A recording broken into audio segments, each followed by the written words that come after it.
आज के इस लेक्चर में हम बात करेंगे इलेक्ट्रोलिटिक डिकम्पोजिशन के बारे में। ओके, तो देखो बात सिंपल सी है। डिकम्पोजिशन हम पढ़ रहे थे। डिकम्पोजिशन कराने का तीन तरीका हमने देखा। हीट करके डिकम्पोज करा दो, ठीक है ना। हीट करके किसी चीज़ को तोड़ो, इलेक्ट्रिसिटी दे के उसको तोड़ो किसी चीज़ को, और लाइट को यूज़ करो। सनलाइट को यूज़ कर सकते हो, कोई भी आप लाइट को यूज़ करो। लाइट आपका सोर्स रहना चाहिए, ठीक है। तो अभी हम देखने वाले हैं इलेक्ट्रोलिटिक डिकम्पोजिशन। बट उससे पहले हम अब तक जो भी पढ़ चुके हैं उसको एक बार रिकॉल कर लेते हैं, ठीक है ना। तो देखो चैप्टर जहाँ से हमारा स्टार्ट हुआ था,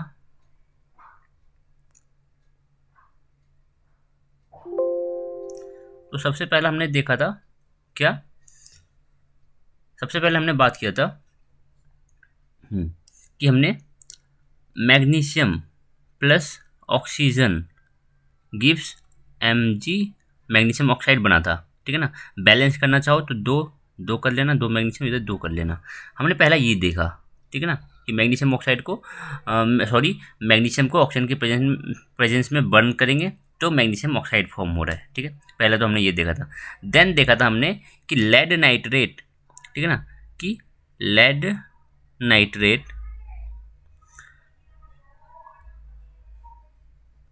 प्लस पोटेशियम आयोडाइड, ये रिएक्शन हमने देखा। लेड नाइट्रेट का पोटेशियम आयोडाइड से रिएक्शन, जिसमें क्या होता है आपके पास लेड आयोडाइड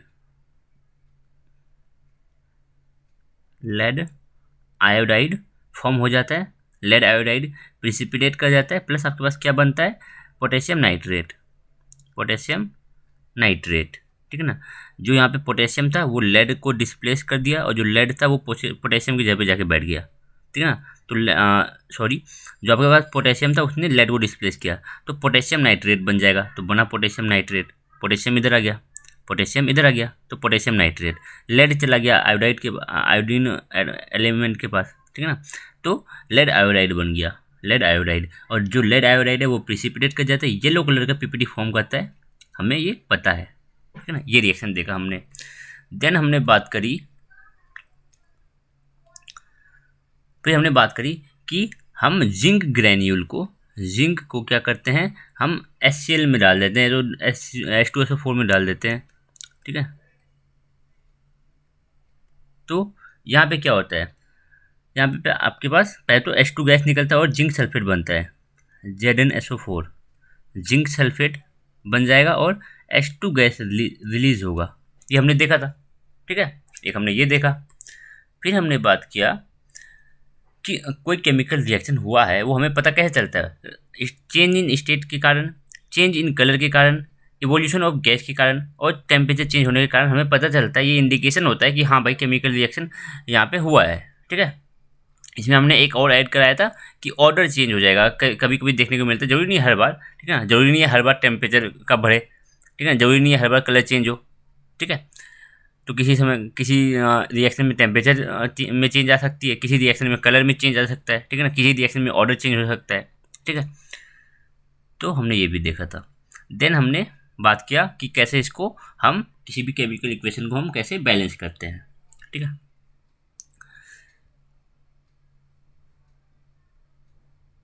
ये रही बात बैलेंसिंग की, ठीक है। हमने ये भी किया कि उसके आगे जब हम देते इंडिकेट उनके फेज को बताने के लिए कि ये किस फेज में है। यहाँ पे एस बता रहा है कि जो हमने आयरन लिया है वो सॉलिड फेज में है, और जो हमने वाटर लिया है वो गैसियस स्टेट में है, और जो हमारे पास बना, ठीक है, जो हमारे पास Fe3O4 बना ये सॉलिड स्टेट में है, और जो H2 गैस फॉर्म हुआ है वो गैसियस स्टेट में है, ठीक है। स्टेट को डिफाइन करता है। और हम कभी कभी हमने ये भी देखा था, एरो के ऊपर कभी कभी हमें देखने को मिलता है कि प्रेशर, टेम्परेचर, ठीक है ना, कुछ कैटलिस्टिक को क्या किया जाता है, यहाँ पे इंडिकेट किया जाता है कि हाँ इस रिएक्शन में ये यूज हुई है, ठीक है। फिर हमने तो ये बात कर लिया था क्वेश्चन आंसर के बारे में। हाँ, फिर हमने देखा कॉम्बिनेशन रिएक्शन। इसमें पहला एग्जांपल हमने देखा कि जो आपके पास कैल्शियम ऑक्साइड है, इसमें आप वाटर मिलाओ, कैल्शियम ऑक्साइड में वाटर मिलाओ तो आपके पास कैल्शियम हाइड्रोक्साइड बन जाएगा, CaOH का होल ट्वाइस, कैल्शियम हाइड्रोक्साइड। और ये बैलेंस है, दो दो दो, हाँ ये बैलेंस है, ठीक है ना। तो ये देखा आपने कि दो रिएक्टेंट मिलके एक सिंगल प्रोडक्ट दे रहा है, दो रिएक्टेंट मिलकर एक सिंगल प्रोडक्ट दे रहा है तो हम इसको बोलेंगे कॉम्बिनेशन रिएक्शन, ठीक है ना। उसमें हमने ये भी देखा कि प्लस में कुछ हीट रिलीज होती है, हीट, यहाँ पे हीट लिख लेना, हीट, एच, हाइड्रोजन नहीं है, हीट, HEAT, ठीक है। तो ये हमने बोला कि हाँ ये एक्सोथर्मिक रिएक्शन है, कॉम्बिनेशन के साथ साथ ये एक्सोथर्मिक भी है, क्यों, इसमें प्रोडक्ट के साथ हीट भी निकल रही है।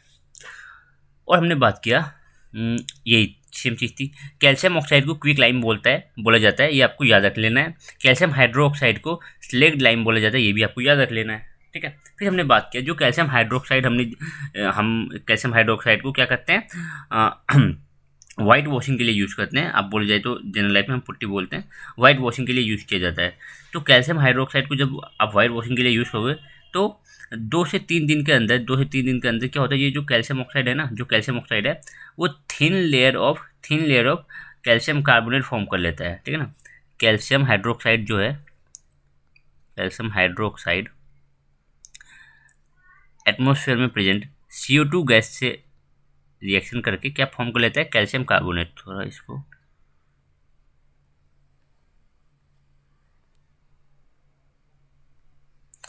कैल्शियम कार्बोनेट CaCO3, ठीक है, प्लस वाटर निकलता है हमारे पास, ये हमने बात किया था, ठीक है ना। देन हमने क्या बोला, अब आगे यही बोलते हैं कि ये जब कैल्शियम कार्बोनेट को आप हीट करोगे, कैल्शियम कार्बोनेट को जब आप हीट करोगे, इस कैल्शियम कार्बोनेट को जब आप हीट करोगे तो आपके पास क्या मिल जाएगा, कैल्शियम ऑक्साइड प्लस में CO2, ठीक है। बात किया था हमने इस चीज़ के बारे में, ठीक है ना। कहाँ पे, थर्मल डिकम्पोजिशन, ये क्या है, थर्मल डिकम्पोजिशन, हीट देके एक सिंगल रिएक्टेंट कन्वर्ट हो रहा है दो प्रोडक्ट में, ठीक है ना। दो प्रोडक्ट हमारे पास यहाँ पे देखने को मिल रहा है, ठीक है ना। एक सिंगल रिएक्टेंट ब्रेक डाउन होके दो प्रोडक्ट दे रहा है, ठीक है ना। हीट को अप्लाई किया हमने तो यहाँ पे ये थर्मल डिकम्पोजिशन हो रहा है, ठीक है। और हमने ये भी बात किया था जो कैल्शियम कार्बोनेट है ये फॉर्मूला होता है कि जिसका मार्बल का फॉर्मूला भी कैल्शियम कार्बोनेट ही होता है, ठीक है। और तो कुछ नहीं था, हाँ। फिर हमने देखा कि कार्बन को जब आप जलाओगे ऑक्सीजन के प्रेजेंस में तो CO2 फॉर्म होगा, H2 और O2 को मिलाओगे तो वाटर फॉर्म होगा, ठीक है। फिर हमने बोला मीथेन गैस को जब आप बर्न करोगे ऑक्सीजन के प्रेजेंस में, मीथेन गैस को जब आप ऑक्सीजन के प्रेजेंस में बर्न करोगे तो CO2 फॉर्म होगा प्लस में H2O फॉर्म होगा, ठीक है ना, carbon dioxide along with water. हमने बात किया था एंडोथर्मिक और एक्सोथर्मिक रिएक्शन को, बताया था कि एंडोथर्मिक जिसमें हीट एब्जॉर्ब हो रही हो, एक्सोथर्मिक ऐसा केमिकल रिएक्शन जिसमें हीट रिलीज हो रही हो, ठीक है। फिर हमने बात किया था जो रेस्पिरेशन है, ये जो इक्वेशन है, ये जो केमिकल रिएक्शन है, ये केमिकल रिएक्शन जाना जाता है रेस्पिरेशन के नाम से। रेस्पिरेशन का मतलब है ग्लूकोज को ऑक्सीजन के प्रेजेंस में तोड़ना, ठीक है ना, ग्लूकोज को ऑक्सीजन के प्रेजेंस में तोड़ना।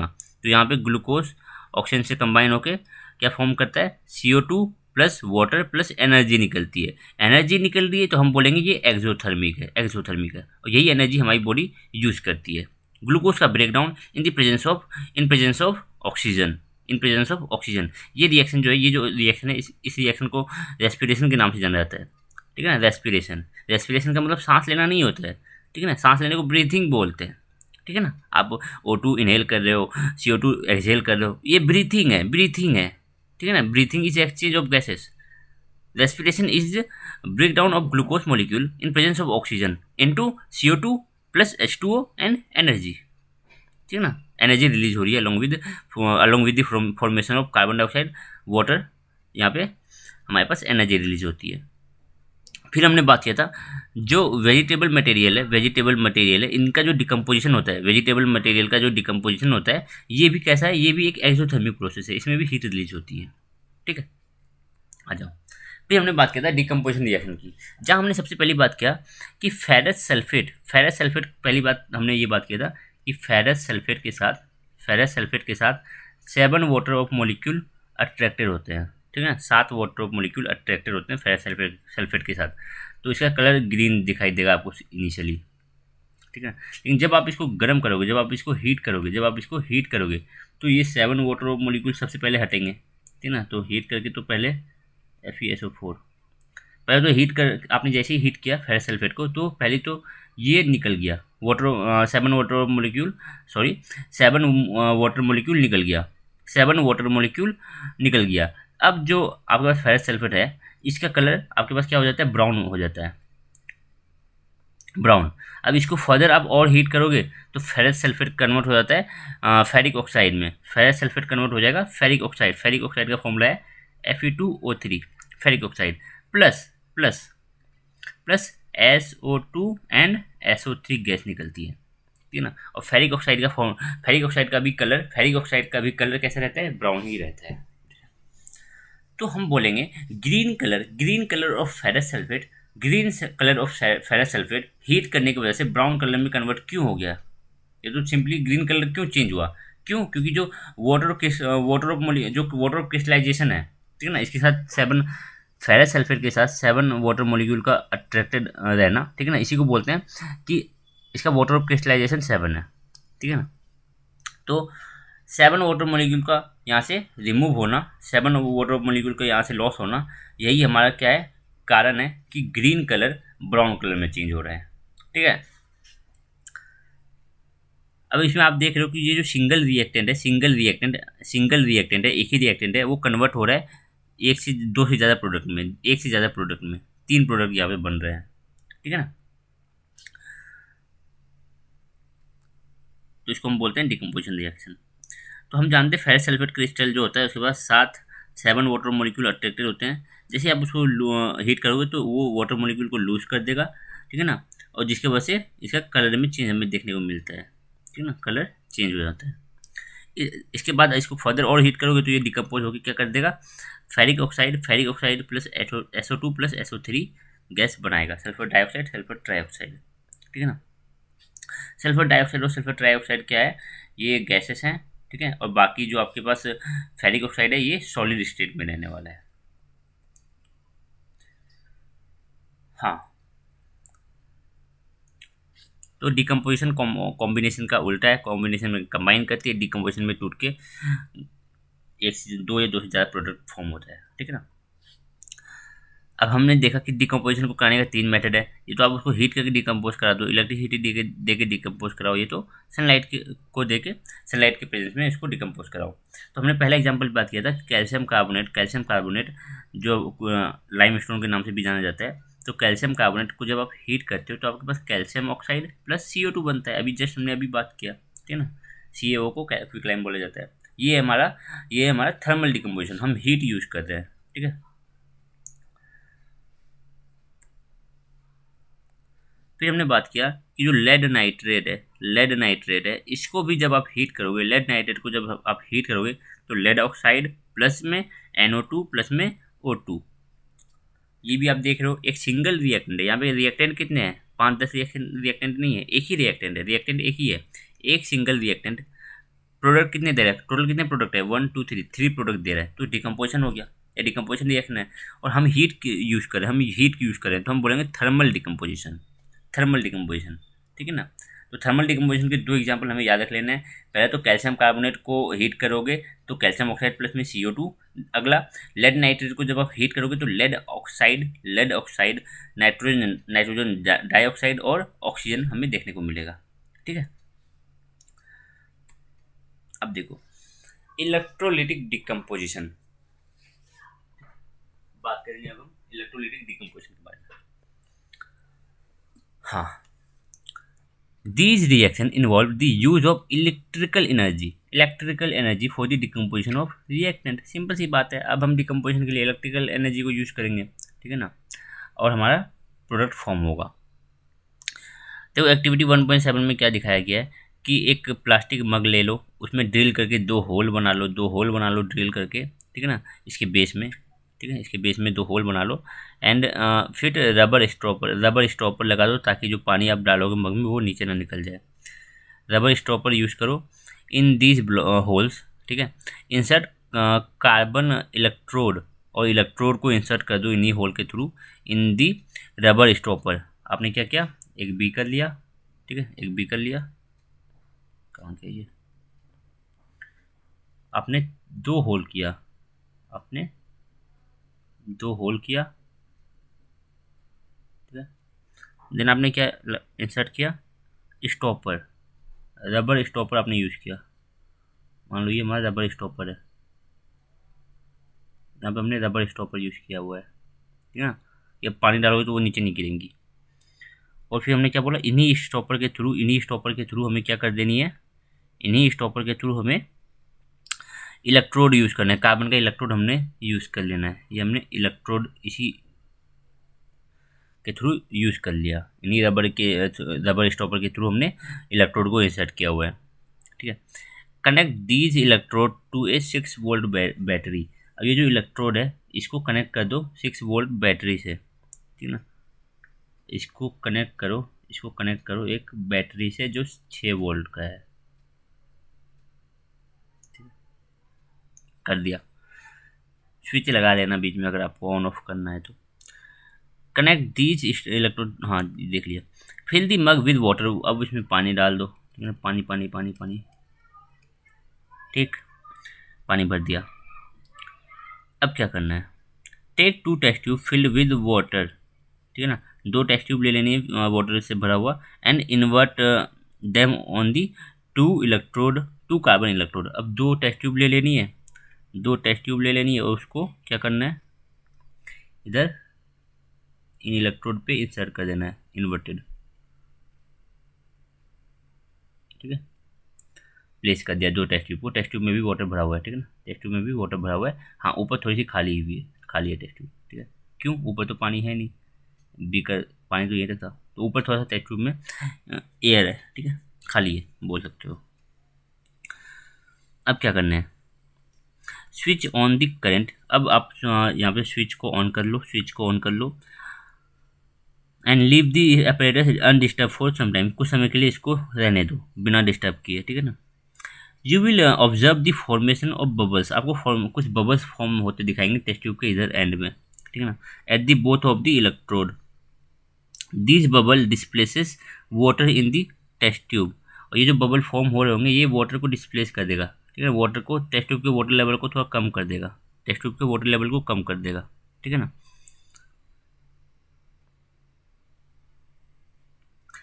Is the volume of the gas collected in the same collected the same in both the test tube. जो गैस कलेक्ट हो रही है, क्या उनकी वॉल्यूम सेम है। जो गैस कलेक्ट हुई आपके दोनों टेस्ट ट्यूब में, हमारे पास कितने टेस्ट ट्यूब है, 2 टेस्ट ट्यूब है, ठीक है, हमारे पास 2 टेस्ट ट्यूब है। क्या जो गैस कलेक्ट हो रही है टेस्ट ट्यूब 1 और टेस्ट ट्यूब 2 में, क्या दोनों गैस की वॉल्यूम सेम है। जो गैस इस टेस्ट ट्यूब में कलेक्ट हुआ और जो गैस इस टेस्ट ट्यूब में कलेक्ट हुआ है, क्या दोनों गैस का वॉल्यूम, ठीक है ना, क्या दोनों गैस का वॉल्यूम सेम है, ठीक है ना, पूछा गया है। Once the test tube are filled with the respective gases, remove them carefully। जब एक बार आपका जो टेस्ट ट्यूब है वो गैस से फिल हो चुका है, ठीक है ना, जब टेस्ट ट्यूब गैस से फिल हो चुका है तो उसको आप केयरफुली रिमूव कर लो, ठीक है ना, सो दैट वो गैस कहीं बाहर ना निकल जाए। आप क्या करोगे, यहाँ पे आप स्टॉप, यहाँ पे आप क्या करोगे, इधर से हाथ लगा के इसको रिमूव करोगे। Test these gases one by one by bringing a burning candle close to the mouth of the test tube, ठीक है। अब क्या करना है, इस टेस्ट ट्यूब को आपने निकाला, टेस्ट ट्यूब को निकाला सो डैट कि इसका जो अंदर का जो गैस कलेक्ट हुआ था वो कहीं बाहर ना निकल जाए, इसको आपने सही से निकाला हुआ है, ठीक है ना, अभी गैस अंदर ही है। अब क्या करना है, बर्निंग कैंडल के पास लानी है, ठीक है ना, कैंडल यहाँ पे मान लो, यहाँ पे कैंडल जल रही है, अब ये टेस्ट ट्यूब को आपने लाया, यहाँ पे टेस्ट ट्यूब को लाया, ठीक है।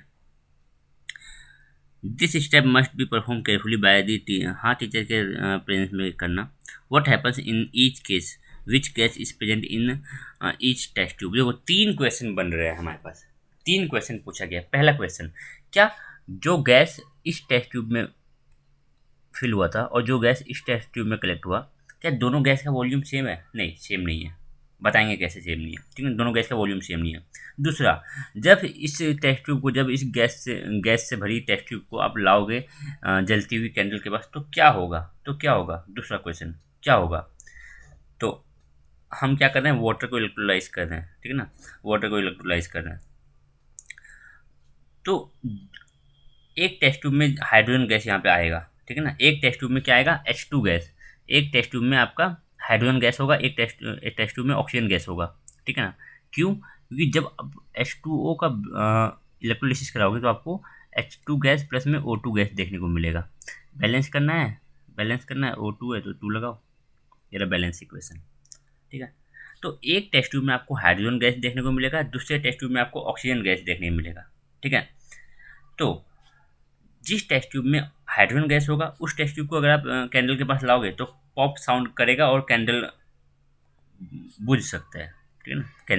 कैंडल कैन बी ब्लॉन, ठीक है, कैंडल बुझ जाएगी और एक पॉप साउंड देगा, ठीक है। बट ऑक्सीजन के केस में ऐसा कुछ नहीं होगा, ठीक है। और which gas is present in each test tube, इसका तो जवाब हमने दे ही दिया, ठीक है ना। इसका तो जवाब हमने दे दिया, कौन सी गैस है, ऑक्सीजन गैस है और हाइड्रोजन गैस है। क्यों? हम वाटर का इलेक्ट्रोलिसिस करा रहे हैं, वाटर को तोड़ रहे हैं, वाटर को तोड़ने पे क्या बनता है, H2 प्लस O2 ही बनता है, ठीक है। तो इलेक्ट्रोलिसिस ऑफ वाटर, जब आप वाटर को तोड़ोगे तो आपको H2 प्लस में O2 देखने को मिलेगा, ठीक है ना। अगर आप NaCl का इलेक्ट्रोलिसिस कराओगे तो आपको Na और Cl2 गैस देखने को मिलेगा, ठीक है ना। सोडियम सॉलिड स्टेट में रहेगा और आपको Cl2 गैस देखने को मिलेगा, ठीक है। हाँ, पहले तो इसी की बात करते हैं। तो देखो, पहले क्वेश्चन का हमने जवाब कैसे दिया। पहला क्वेश्चन क्या था, क्या दोनों गैस का वॉल्यूम सेम रहेगा, या क्या रहेगा, वॉल्यूम के बारे में बतानी है। तो देखो बात करो, अगर आप एक वाटर मॉलिक्यूल को तोड़ते हो, अगर आप एक water molecule, only one water molecule,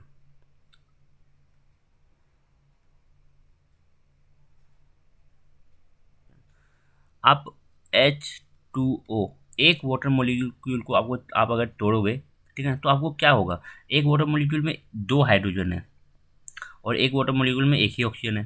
तो 2 हाइड्रोजन मिलके तो H2 गैस बन जाएगा, बट ऑक्सीजन नहीं बन, O2 गैस नहीं बन पाएगा क्योंकि 1 ही ऑक्सीजन है। तो चलो हम 2 वाटर मॉलिक्यूल ले लेते हैं, ठीक है ना। हमने कितना वाटर मॉलिक्यूल लिया, 2 वाटर मॉलिक्यूल में 4 हाइड्रोजन आपको दिख रहे हैं, 2 वाटर मॉलिक्यूल में 4 हाइड्रोजन दिख रहे हैं और 2 वाटर मॉलिक्यूल में 2 ऑक्सीजन दिख रहा है आपको, 2 ऑक्सीजन एटम है, ठीक है ना। तो 2 ऑक्सीजन एटम तो O2 बना लेंगे, 2 ऑक्सीजन एटम क्या बनाएंगे, O2, और 4 हाइड्रोजन एटम H2 गैस बनाएंगे, 2 H2 गैस बनेगा। कितना H2 गैस बनेगा, 2 H2 गैस। तो बताओ, जब हम 2 वाटर मॉलिक्यूल यूज़ कर रहे हैं, तो हमारे पास क्या बन रहा है, 2 hydrogen gas, 2 molecule of hydrogen gas, but एक ही मॉलिक्यूल ऑफ O2 गैस बन रहा है। O2 गैस का कितना मॉलिक्यूल बना, एक। तो वॉल्यूम किसका ज़्यादा बनेगा, कौन सा गैस ज़्यादा वॉल्यूम का रहेगा, किस गैस का वॉल्यूम ज़्यादा रहेगा, हाइड्रोजन गैस का वॉल्यूम ज़्यादा रहेगा। क्यों? देखो, हमने 2 ही वाटर मॉलिक्यूल को तोड़ा था ना, 2 ही वाटर मॉलिक्यूल को तोड़ा, बट 2 वाटर मॉलिक्यूल को तोड़ने पे 2 H2 गैस बन रहा है, लेकिन 2 वाटर मॉलिक्यूल को तोड़ोगे तो एक ही O2 गैस बनेगा, तो O2 गैस कम बन रहा है ना। तो आप देख रहे हो यहाँ पे, ये जो हाइड्रोजन का टेस्ट ट्यूब है इसमें थोड़ा सा वॉल्यूम ज़्यादा दिखाई दे रहा है, ये वॉल्यूम ज़्यादा है, इसका वॉल्यूम देखो थोड़ा कम दिखा रखा है। क्यों? ऑक्सीजन एक वाटर मॉलिक्यूल में ऑक्सीजन देखोगे तो ऑक्सीजन की संख्या कम होती है, आधी होती है। 2 हाइड्रोजन है तो 1 ऑक्सीजन है, 2 हाइड्रोजन है तो 1 ऑक्सीजन है।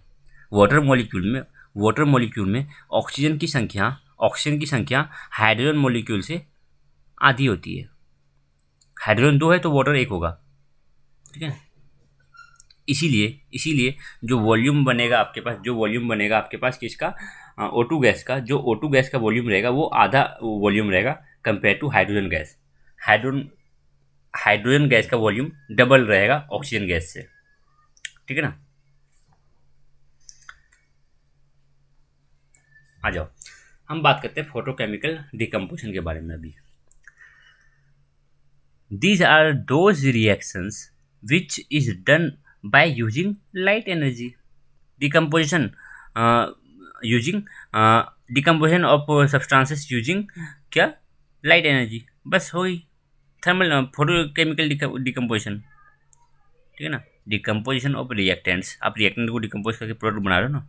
The decomposition of reactant to form the product by in presence of sunlight, by the use of sunlight, कुछ भी बोलो आप, ठीक है ना।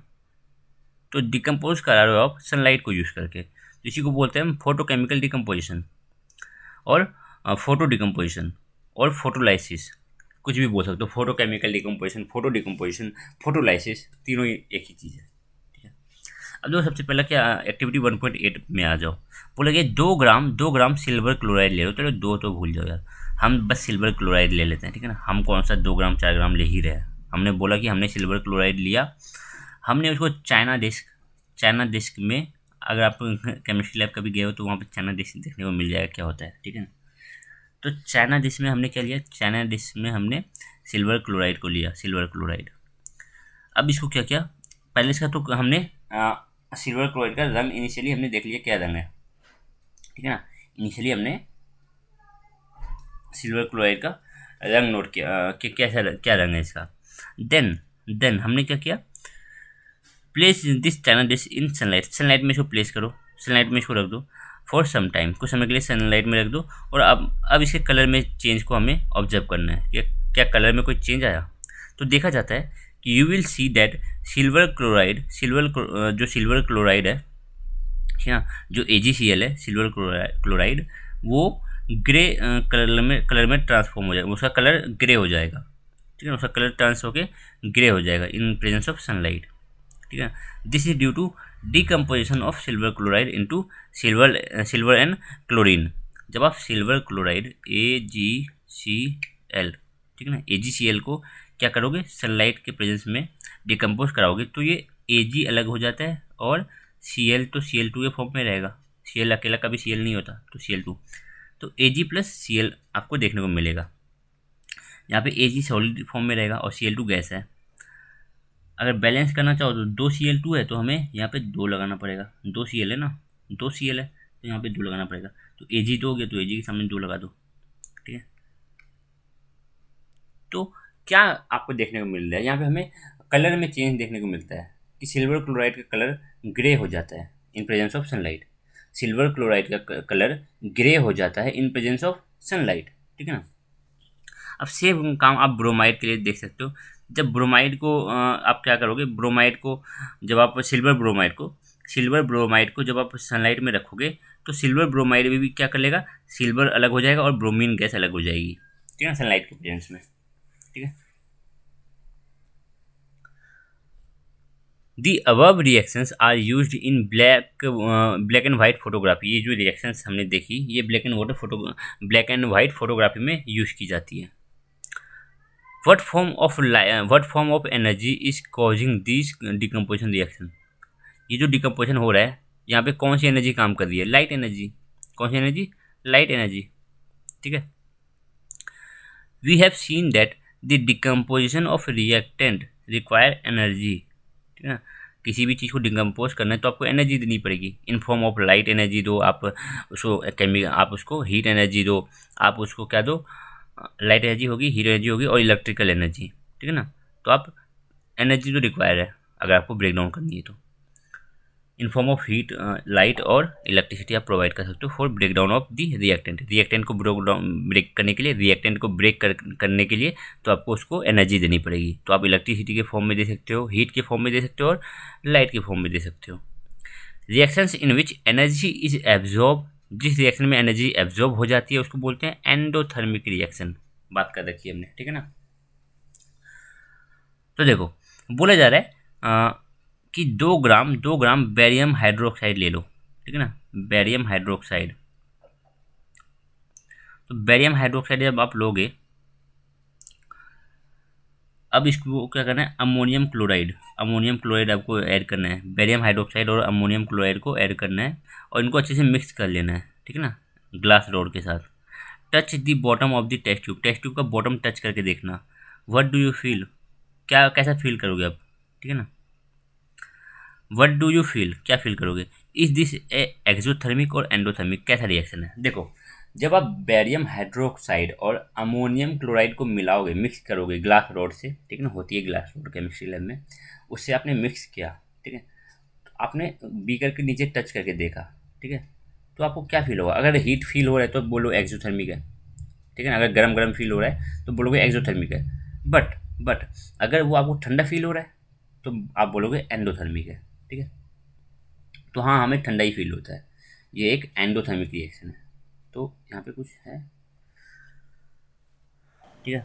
बेरियम हाइड्रोक्साइड, बेरियम हाइड्रोक्साइड, आप देख रहे हो बेरियम हाइड्रोक्साइड, ठीक है ना, और अमोनियम क्लोराइड। बेरियम हाइड्रोक्साइड के साथ 8 वाटर मोलिक्यूल जुड़े रहते हैं, ठीक है ना, अट्रैक्टेड रहते हैं। तो बेरियम हाइड्रोक्साइड का वाटर ऑफ क्रिस्टलाइजेशन कितना है, 8, ठीक है।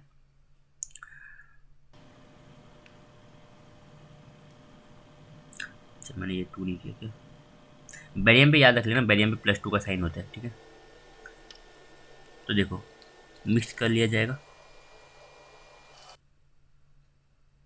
क्या करती हो,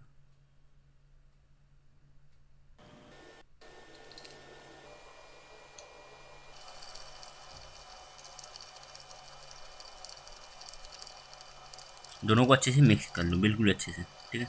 और क्या करना है ना, अरे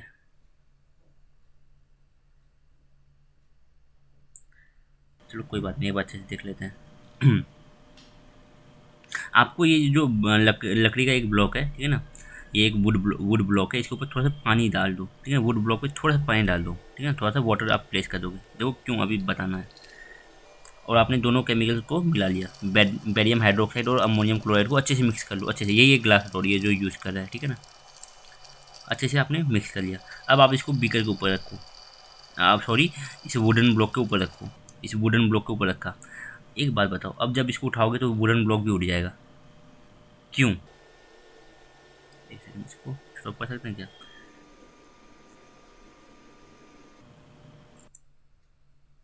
नहीं, स्टॉप नहीं कर सकते, कोई बात नहीं। तो आपने देखा कि जो वो वुडन ब्लॉक था, वो वुडन ब्लॉक था, जब आपने उसके ऊपर बीकर रखा, ठीक है ना, और अच्छे थोड़ा देर, 2-3 सेकंड का टाइम लोगे, फिर वो आप जब बीकर को उठाओगे तो वो ये वुडन ब्लॉक भी उड़ जाएगा, क्यों। क्योंकि हमने इस वुडन ब्लॉक के ऊपर हमने क्या डाला हुआ था, वाटर, थोड़ा सा वाटर यूज़ किया था। तो जैसे ही आपने अपना बीकर यहाँ पे रखा, तो बीकर ने क्या किया, इस वाटर मोली इस वो जो वाटर था, ये जो वाटर था, उससे एनर्जी एब्जॉर्ब कर लिया। क्यों, क्योंकि ये जो रिएक्शन है ये एंडोथर्मिक है। तो बीकर ने वाटर का एनर्जी एब्जॉर्ब किया, और वाटर को क्या कर दिया, वाटर को कूल कर दिया, वाटर को फ्रीज कर दिया। जो वाटर था वो फ्रीज हो गया, ठीक है ना। वाटर से आपने, जब आप वाटर से एनर्जी क्या करोगे, एब्जॉर्ब कर लोगे ना, तो वाटर आइस फॉर्म कर ले, आइस में कन्वर्ट हो जाता है। तो जैसे ही वाटर आइस बना, तो उसने इस बीकर को और इस ब्लॉक को क्या कर दिया, जोड़ दिया, ठीक है। तो इससे हमें पता चल रहा है कि ये एक कैसा रिएक्शन है, एंडोथर्मिक। तो बीकर था हमारा जो बीकर था उसने वाटर की एनर्जी को एब्जॉर्ब कर लिया, ठीक है ना, और वाटर को फ्रीज कर दिया, जिसने वाटर फ्रीज होते ही ब्लॉक और बीकर आपस में चिपक गए, ठीक है। तो बस हमें सिंपल सी बात याद रखनी है कि बैरियम हाइड्रोक्साइड और अमोनियम क्लोराइड, ये जो रिएक्शन, इनको जब हम मिक्स करोगे तो ये कौन कौन सा रिएक्शन देगा, ये एक एंडोथर्मिक रिएक्शन देगा, ठीक है।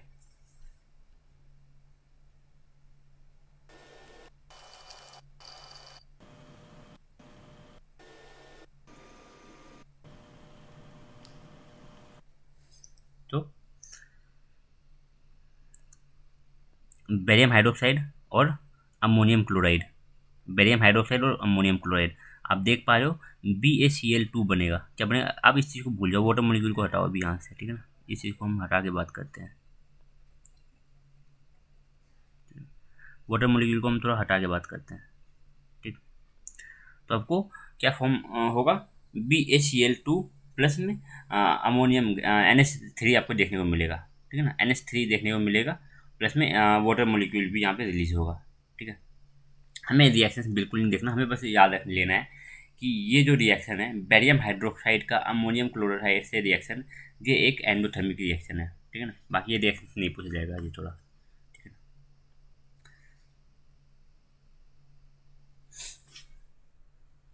अब इसके बाद क्या आता है, कुछ क्वेश्चंस है। ए solution of substance x is used in white washing, white washing में जो यूज़ किया जाता है क्या है, किसको हम वाइट वॉशिंग में यूज़ करते हैं। तो आपको बताया था कैल्शियम हाइड्रोक्साइड को हम CaOH का होल ट्वाइस, इसको हम वाइट वॉशिंग में यूज़ करते हैं। Right the reactions of substance x, जो वाइट वॉशिंग के लिए हम इसको यूज़ करते हैं, ये है हमारा एक्स नेम्ड इन वन, अब विद वाटर, इसको जब आप वाटर से, एक second, name the substance x, A solution of substance, sorry sorry sorry sorry, एक सेकेंड एक सेकेंड एक सेकेंड,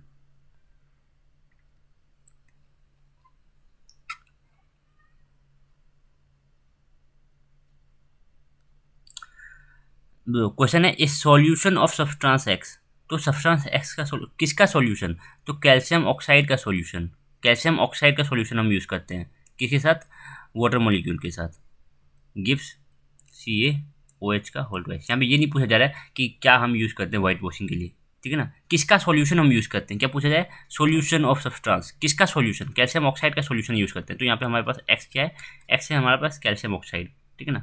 तो यहाँ पे डायरेक्ट नहीं पूछा जा रहा कि किसको हम यूज़ करते हैं वाइट वॉशिंग के लिए, तो वाइट वॉशिंग के लिए तो हम कैल्शियम हाइड्रोक्साइड को यूज़ करते हैं, बट इन्होंने पूछा क्या है, सॉल्यूशन ऑफ सब्सटेंस, ठीक है ना, तो किसका सॉल्यूशन हम यूज़ करते हैं, कैल्शियम ऑक्साइड का सॉल्यूशन यूज़ करते हैं, ठीक है, कैल्शियम ऑक्साइड का सॉल्यूशन वाटर के साथ, तो एक्स क्या है हमारे पास, calcium oxide, name the X, X है हमारे पास calcium oxide, write the reaction of substance X named in one with the water, calcium oxide का रिएक्शन विद वाटर देख लिया हमने ये, ठीक है। Why is the amount of gas collected in one of the test tube in activity 1.7 is double of amount collected in other test tube, जो हमारे पास दो टेस्ट ट्यूब थे, तो एक टेस्ट ट्यूब में जो गैस कलेक्ट हुआ वो डबल है, ठीक है, इस टेस्ट ट्यूब में जो गैस कलेक्ट हुआ है वो डबल है इस टेस्ट ट्यूब के, ठीक है ना, ऐसा क्यों, तो इसका सिंपल सा आंसर दिया गया है, देखो, water is electrolysed in to give H2 gas and O2 gas, water का जब इलेक्ट्रोलिसिस होता है तो हमें H2 गैस और O2 गैस देखने को मिलता है, एट दी एक टेस्ट ट्यूब में हमें H2 गैस देखने को मिलेगा, अदर टेस्ट ट्यूब में हमें O2 गैस देखने को मिलेगा, सिंपल बातें हैं। दस the two molecule of water, दो molecule of water on electrolysis, जब आप दो मॉलिक्यूल ऑफ वाटर को इलेक्ट्रोलाइज करोगे तो आपको दो मॉलिक्यूल ऑफ हाइड्रोजन गैस देखने को मिलेगा, ठीक है ना, देखो वही बात बोल दी है कि दो मॉलिक्यूल ऑफ वाटर को जब आप इलेक्ट्रोलाइज करोगे तो आपको दो मॉलिक्यूल ऑफ H2 गैस देखने को मिलेगा and only one molecule of O2 gas देखने को मिलेगा, ठीक है ना। In other words the amount of hydrogen gas, जो हाइड्रोजन गैस बन रही है हमारे पास, जो हाइड्रोजन गैस बन रही है वो डबल है, हाइड्रोजन गैस डबल बन रही है ऑक्सीजन गैस से, ठीक है ना, दिस इज वाई जो एक टेस्ट ट्यूब में जो गैस कलेक्ट हुई है वो डबल है दूसरी टेस्ट ट्यूब से, ठीक है। हाँ, इसमें थोड़ा सा हीट का भी वो यूज़ कर लेना कि यहाँ पे हीट भी निकलती है, पूरा सही रहेगा HEAT, ठीक है। तो अगले लेक्चर में हम बात करेंगे डिस्प्लेसमेंट रिएक्शन के बारे में, अभी तक हम इतना ही जानेंगे, ठीक है। आई होप आज का लेक्चर आपको सिंपल लगा होगा, सीधा सा लगा होगा, हमने बाकी प्रीवियस जो लेक्चर्स थे उनको भी हमने रिकॉल कर लिया, सारे एक जो केमिकल रिएक्शंस है उनको अच्छे से हमने देखा, ठीक है। तो चलो मिलते हैं अगले लेक्चर में, बाय।